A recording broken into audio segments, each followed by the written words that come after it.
matindi po ang sagutan ng China at ng Amerika at mukhang mapupunta pa ito sa digmaan. At pag nagsimula na po ang digmaan nila, ano nga ba ang kahihinatnan nito? Meron bang tutulong sa Amerika kapag ito ay nakidigma sa China? Ang pag-uusapan po nating video ay mula po kay Mahalagang Balita. Ang title po nito, haharapin ni Trump ang China nang walang tulong mula sa NATO. Nako, ito na ang simula ng World War III. Huwag niyong kalilimutan na mag-subscribe po sa channel ni Mahalagang Balita. Nasa description po ang link ng kanyang video. At huwag niyo rin sanang kalilimutan na mag-subscribe sa ating channel para ma-update kayo kapag naglalabas po tayo ng gantong mga reaction video. Simulan na po natin to. Let's do this. Sa isang estratehikong kaganapan na gumimbal sa pandaigdigang politika, hayagang hinamon ng China si Pangulong Donald Trump sa anumang uri ng digmaan.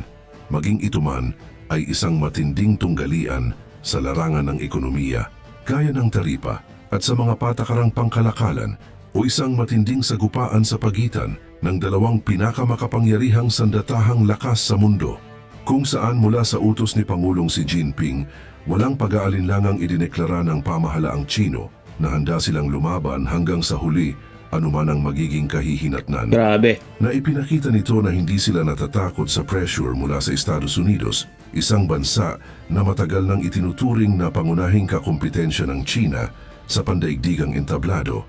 Ang matapang na pahayag na ito ay nagpatindi sa tensyon sa pagitan ng dalawang bansa, lalo na't parehong hindi nagpakita ng kahit anong senyalis ng pagsuko ang magkabilang panig. Matapos lumabas ang pahayag na ito mula sa Beijing, agad itong naging sentro ng diskusyon sa social media na maraming netizens, eksperto sa seguridad at mga mamamahayag ang nagtanong na kung sakaling tutuhanin ng China ang banta nito at maglunsad ng mga pag-atake laban sa Estados Unidos, didepinsahan kaya ng NATO ang Amerika? Well, nagsimula talaga yung sigalot na yan, no, nung tinaasan ni Donald Trump ng taripa ang China ng 20%. Biruin nyo, 20% pa lang yun. Samantalang yung Canada at Mexico, tinaasan ni Trump ng 25%. Ganun po. Pero ito po, no, usaping NATO na po ito. Nag-aalinlangan po kasi itong si Donald Trump kung tutulungan sila ng NATO kapag nagkaroon po ng digmaan ng China at ang Amerika. Mabilis na naging trending ang tanong na ito na siyang nag-udyok sa mga opisyal ng NATO na magbigay ng kanilang tugon.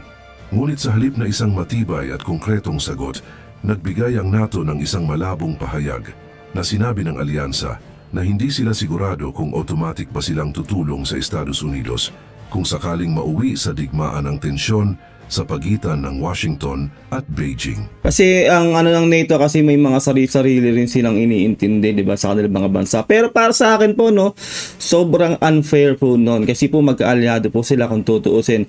At ang Amerika po ay nagbibigay po ng matinding pondo o malaking pondo diyan sa NATO. Pagkakasabi pa nga po ni Donald Trump ay sila po ay 100% nagbibigay ng matinding pera dyan sa NATO o yung contribution po nila. Samantalang po yung NATO o yung mga member po niya, yung iba ay hindi po buo ang binibigay. Kaya para kay Trump po ay sobrang unfair po talaga ng NATO. Kaya sinasabi po ni Donald Trump na kailangan magbayad din ng mga ibang member ng NATO ng malaking pera na tulad ng ginagawa ng Amerika. Kundi, hindi rin daw tutulong itong Amerika sa NATO kapag magkakaroon din sila ng digmaan. Kumbaga, give and take lang po, no? Kasi alam naman po natin na ang Amerika na mulad sa pool ay todo po magbigay ng kanilang mga suporta sa kanilang mga kaalyado. Pakinggan pa po natin to. Ang sagot na ito ay nagdulot ng matinding galit kay Pangulong Trump na matagal nang nagtatanong at nagdududa sa organisasyon na kung talagang maaasahan ba ng Amerika ang NATO bilang kaalyado nito sa oras ng digmaan.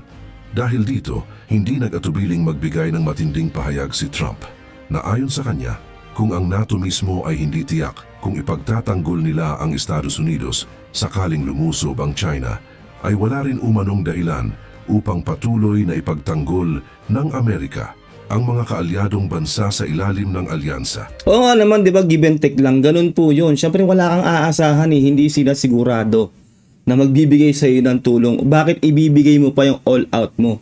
Alangan namang ikaw lang yung bigay ng bigay. Kumbaga po sa sa ano no, sa tahanan, no, ikaw lang ba ang kailangan mag-provide o kumbaga kung ikaw yung laging nagluluto, ikaw lang ba laging kikilos para magluto?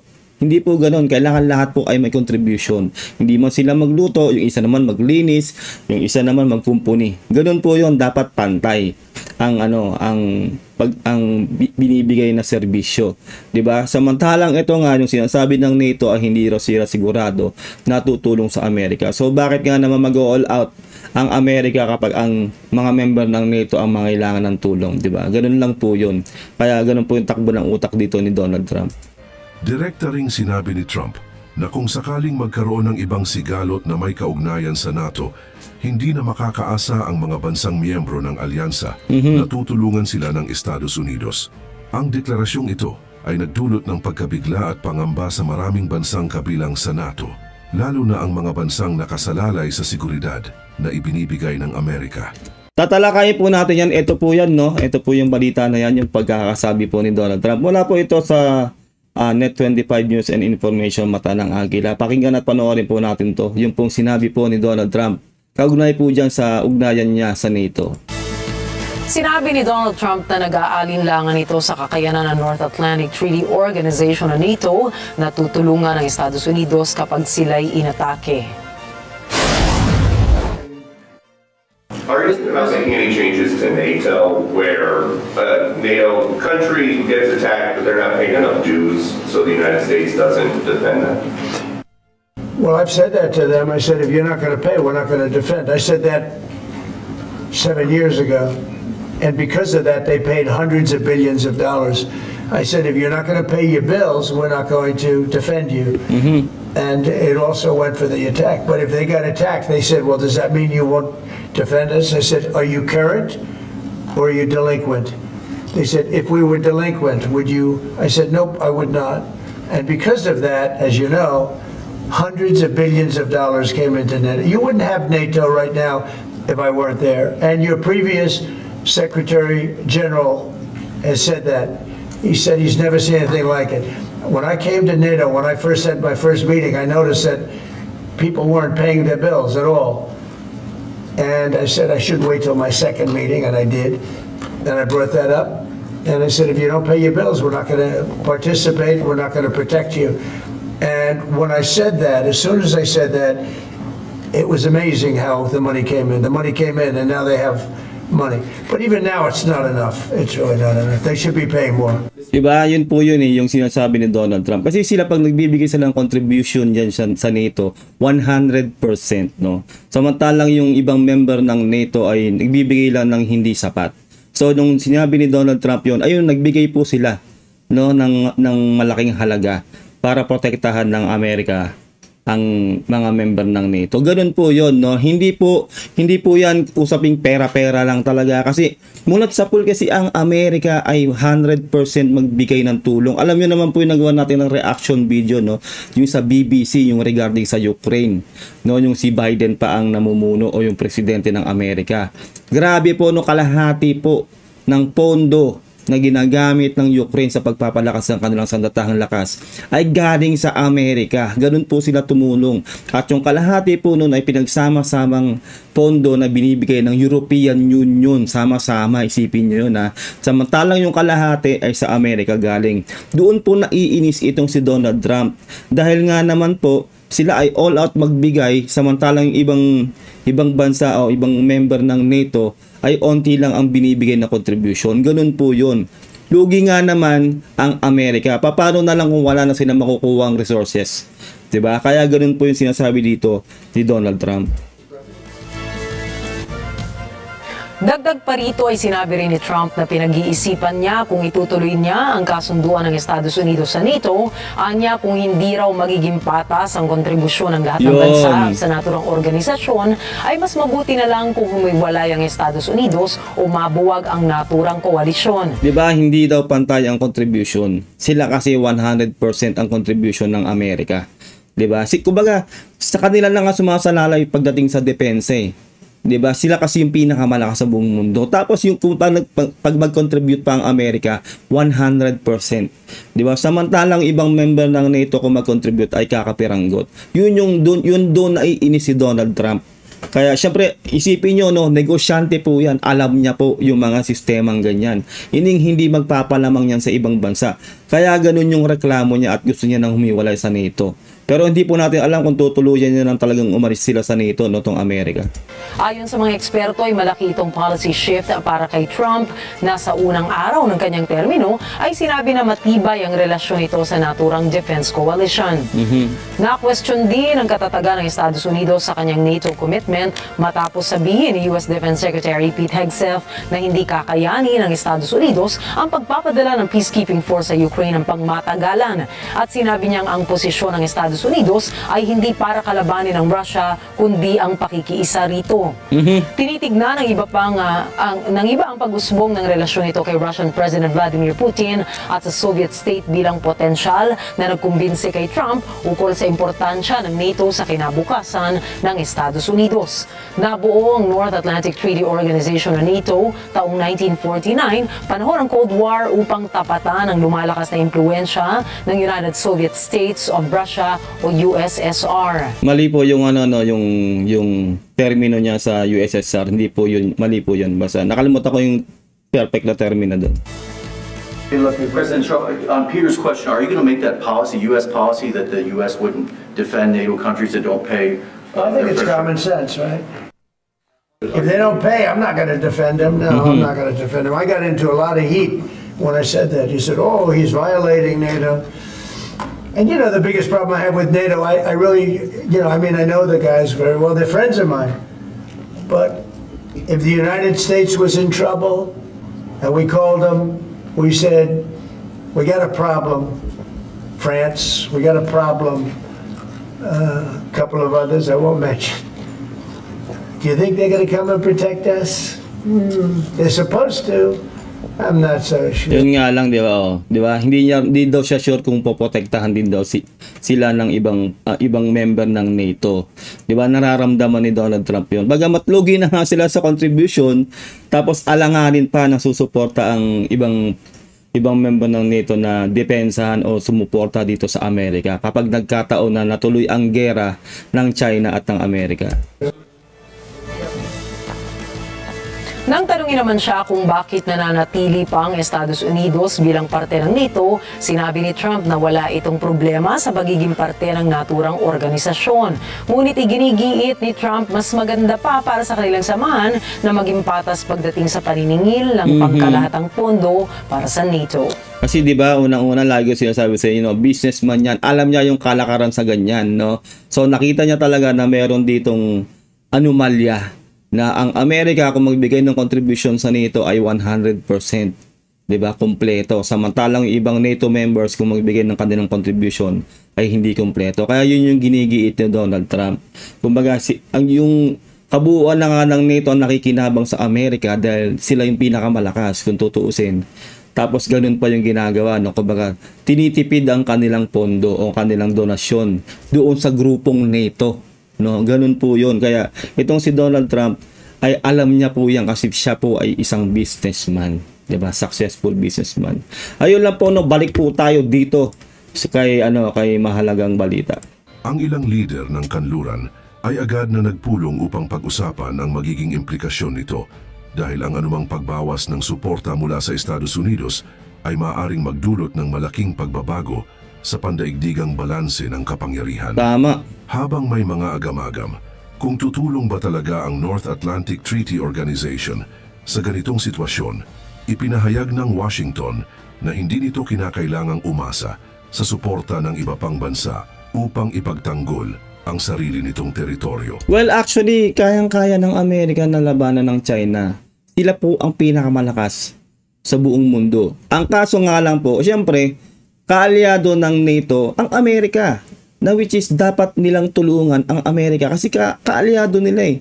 Pero ang pinipunto rito ni Donald Trump, 'di ba? Na hindi siya naniniwala o nararamdaman talaga niya na maaring hindi tumulong lahat ng nasa member ng NATO sa Amerika. 'Di ba? Kumbaga, para ano pang magkaalyado kayo kung di kayo tutulong? Although sabihin na natin na hindi talaga kailangan ng Amerika ng tulong laban sa China. Kayang-kaya nila po 'yan, no? Ako nga magbibigay po ng diyan baka walang isang buwan tapos na ang gera. at panalo ang Amerika. Ganun po yun. Pero ang usapan po kasi dito, magkakaalyado po sila. Diba? Nakakatampo po yun, no? Bilang isang kaalyado kung magkaroon kayo ng ganong sitwasyon tapos hindi kayo tutulungan ng kaalyado bansa nyo. Kahit po tayo, diba? Kung halimbawang hindi tayo tulungan ng mga kaalyado bansa natin, magtatampo rin ang Pilipinas. Ganun po yung nais na sabihin dito ni Donald Trump.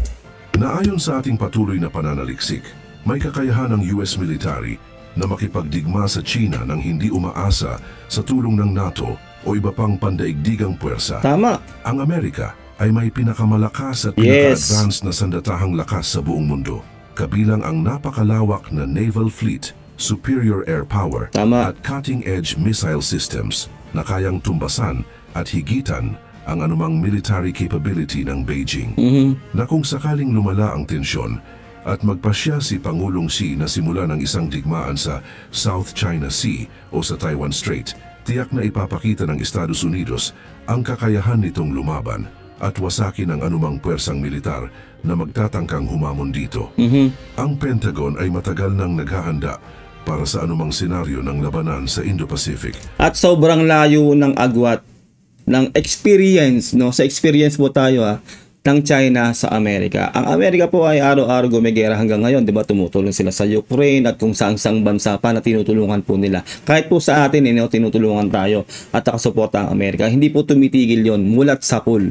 No, samantalang ang China wala pong experience sa gera mula nung 19 kopong-kopong pa.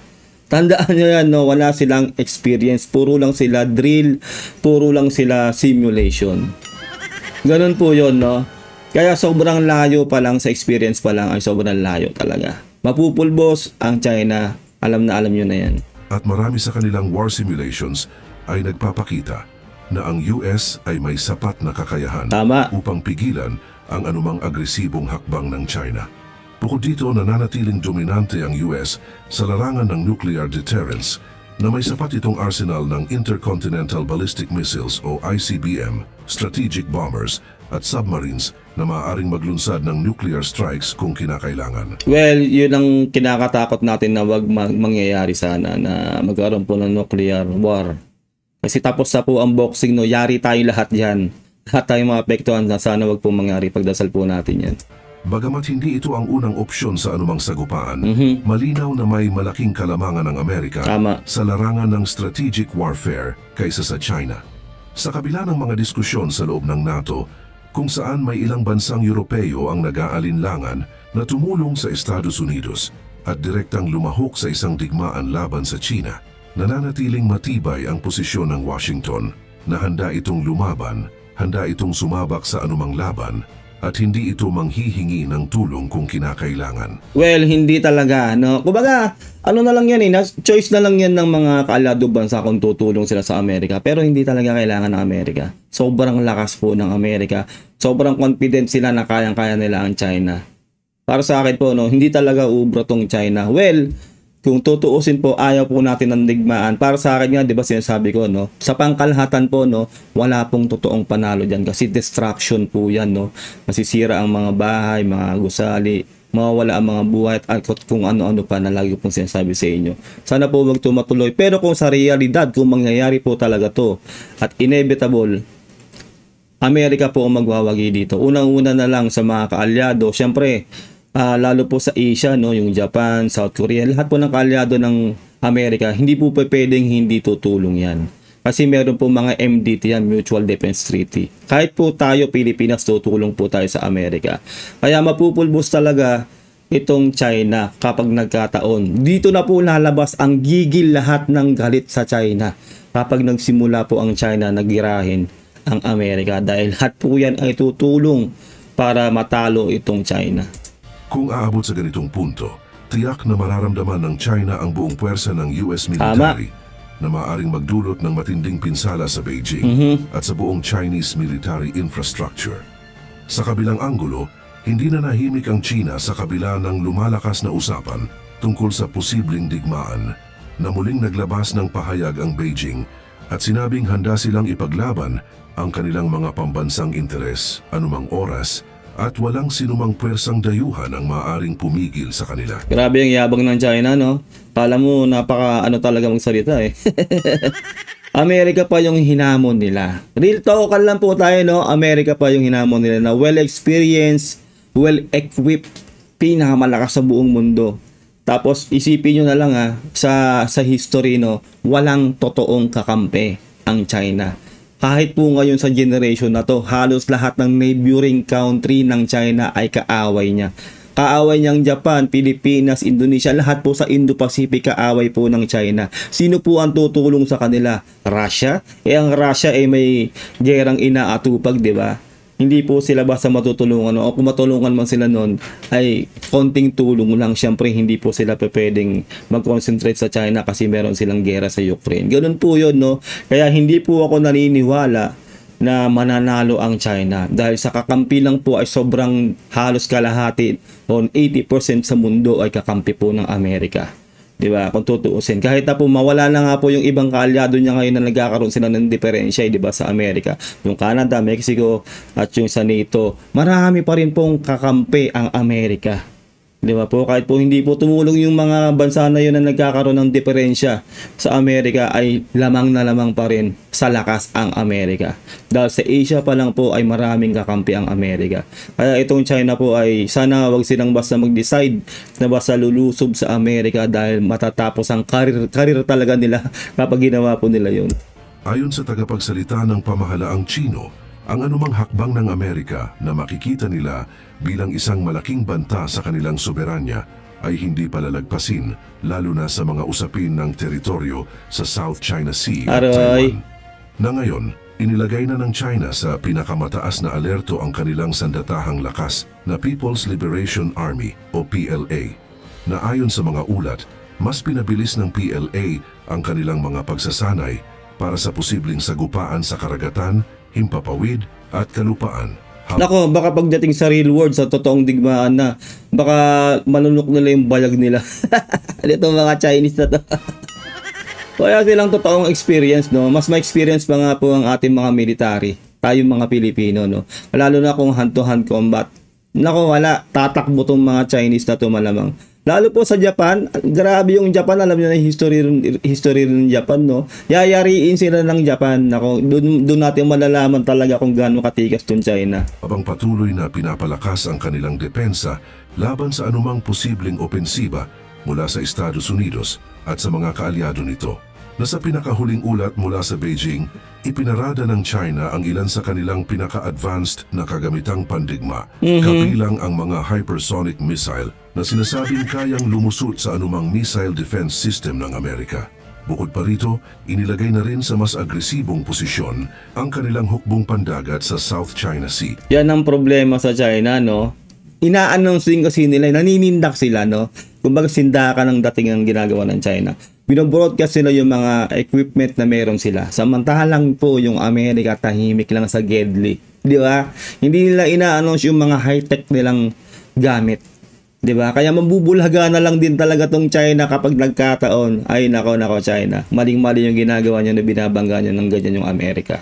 Na nag-deploy ng mas maraming warship, submarino at surveillance aircraft upang bantayan ang anumang pagkilos ng militar ng Washington sa rehiyon. Kasabay nito, mas pinagtutuunan ng Beijing ng pansin ang pagpapalakas ng kanilang pandigmang panghimpapawid, kung saan pinapadagdagan at pinauunlad ang kanilang pinaka-advanced na fighter jets, gaya ng J-20 stealth aircraft. Samantala, patuloy rin ang pagpapalawak ng kanilang ground forces, na ngayon ay nagkakaroon na ng mas madalas na military drills na nagsasanay sa simulated combat scenarios laban sa isang high-tech enemy. Ganyan sila kaigting na magbanta sa Amerika, no? Samantalang yung sa atin, no? Sa Typhoon missile pa lang natin yun, na pinahiram sa atin ng Amerika. Ay, ano na sila, nararatel na sila doon. Di ba? Gusto na nilang paalisin sa atin yung, yung Typhoon missile system. Tapos sa Amerika, antindi nila maghamon. Eh, yun yung sentro, yun yung pinakamalakas sa buong mundo. Grabe tong China, no? Hindi nila alam yung ginagawa nila. At yung leader talaga nila ang problema dito. Pag nagkataon, syempre, kawawa ang mga mamamayan ng China na, ordinary mamamayan ng China na maapektuhan dito. Pagsak na nga kanilang ekonomiya, ganyan pa yung ginagawa ng kanilang leader. Tandaan nyo, no? Kapag nagsimula ang China, naggirahin ang Amerika, matutulad po sila sa Russia. Kung sino mang bansa ang unang manggugulo sa mundo, ay iano po yan, ibo-boycott po lahat ng produkto niyan, ipi-freeze lahat ng kanilang accounts, babagsak lalo ang ekonomiya nila, hindi po tatangkilikin ang mga produkto nila, maghihirap po ang kanilang bansa. Hindi po sila makakapag-open ng transaction sa kahit anong bansa. Yung mga dollar o kung anong currency po nila ay magpi-freeze po, hindi nila magagamit yon sa buong mundo. Ganun po yung kasi po sila yung nanggugulo. Ganun ang mangyayari dito sa China. Kaya hindi po biro talaga na magdeklara ng gera. At unang-una, wala pong totoong susuporta sa China. Konti lang po ang kakampi ng China. At ang Amerika po ay sobrang dami ng kaalyado.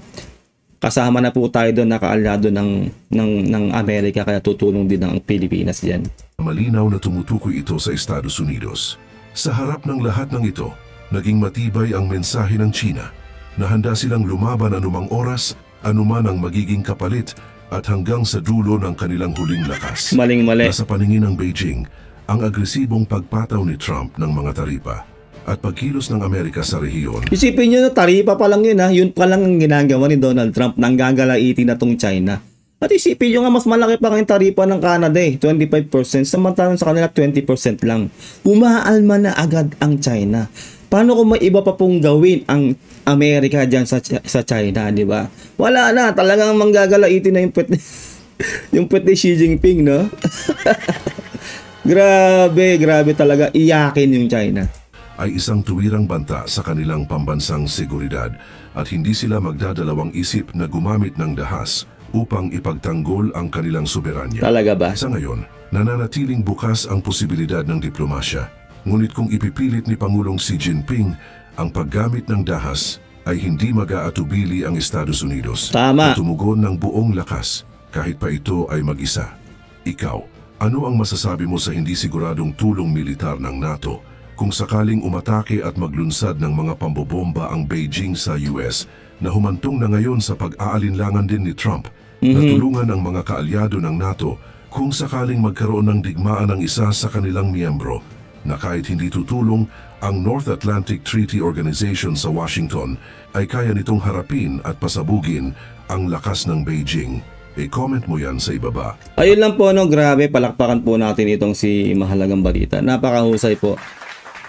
At yun, para sa akin po, no, para sa akin, give and take dapat. Siyempre, magkakaaladong bansa kayo. Yung organisasyon na yun ng NATO, dapat fair yung kanilang binibigay na pondo o yung bayad, whatever, kung ano man yun.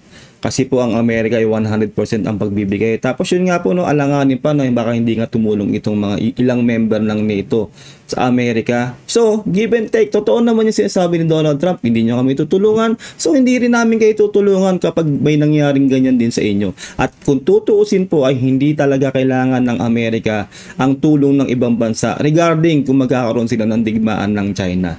Real talk po yan. Ang masakit na po talaga dito ay siyempre kahit na hindi kailangan ng tulong ng Amerika ay hindi pa rin sila tutulungan o nangangamba itong si Donald Trump na hindi sila tutulungan ng ibang bansa na kaanib sa NATO, which is hindi naman talaga nila kailangan ng tulong. Pero siyempre bilang mag-aalyado, masakit po yun. 'Di ba? Samantalang kung yung Amerika magkaroon ng problema ang ilang member ng NATO, tutulong sila. 'Di ba? Pero nasilip po yan ni Donald Trump, 'di ba? Na kung ganun din lang, edi hindi na rin namin kayo tutulungan, hindi na nga kayo nagbibigay ng sapat na pondo tulad ng pagbibigay ng Amerika dito sa organisasyon nating NATO. 'Di ba? Hindi sapat yung binibigay nyo tapos hindi pa kayo tutulong. 'Di ba? Bilang magkakaalyado tayo dito sa organisasyon na 'to. Ganun po yung utak ni Donald Trump, ganun po siya katalino. Kasi po unang-una sabihin natin kasi successful businessman po yung presidente ng Amerika. Comment down below kung anong saloobin nyo sa napanood po natin ng mga videong to. Maraming salamat po. Don't forget to subscribe. Ingat po kayo lahat. God bless and peace out. Bye.